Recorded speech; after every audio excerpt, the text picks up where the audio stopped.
I've thought and concluded that since time began, in each generation there's one wicked man, unfeeling, no conscience, no sense of regret, no rules of engagement, just takes what he gets.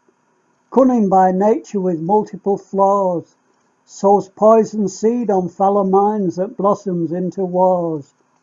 Hypnotic skillful speeching, holding listeners mesmeric, teases out our darker elements with clever rhetoric. Insanity ensues to approve expansive plans for killing peaceful people off in far-flung foreign lands. And when the battle is not progressing as they think it ought to be, it's upgraded to a crusade approved by God to you and me. This endorsed label of respectability guarantees a favourable bias from here to Galilee. Sermons from cathedrals by dignitaries of note identify mass genocide to be the only hope for enduring peace much quicker. They preach it's been okayed by us, check with your local vicar. Destroying evil is a must, but not quite sure why yet. We need a few more oil wells, pay the national debt. Those heathens are protesting, it's aggression and unjust. We'll make a statement later on, right now though, can't be fussed.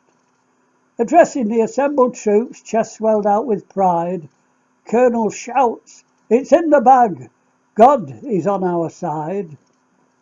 Peace treaty signed, opponents slain, exhausted warrior returned by train, picks up his trowel, starts over again, from the craft of murder to bricky reskilled, adjusts from destroying, begins to rebuild, a brighter future, brave new world, no more fighting ever again, in a land fit for heroes, our women and men. Into the peace, done paying the price, for many the ultimate sacrifice, scars of conflict slowly healed, been many a year since victory bells pealed, memories fade to opaque though unwilling, of fallen comrades, enlistment shillings, blindings, cripplings, gassings, killings.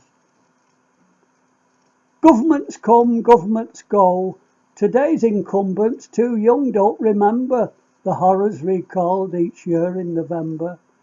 A century gone since World War One, the war to end war they reckoned, but being unable to forgive and forget, a mere 20 years more saw the second. International rumblings, inappropriate words, could easily precipitate a catastrophic third. And once again we'll take up arms, encouraged by mass choirs, lining up stood face to face in leafy abattoirs. Plasterers and plumbers wielding unfamiliar tools comprise companies of trembling, terrified, brainwashed fools, driven onto guns in knee-deep cloying mud. Heaps of dead and wounded run rivulets of blood. Platoon commander writes consoling parents of the dead. Agonized screams of the dying locked tight inside his head, of how their sons died bravely, instant without pain, a lie to be repeated again, again and again. Munitions barons profit from the cause of every death, returns from shares inflated with expended final breath, as are the rats that feast upon their khaki-clad largesse.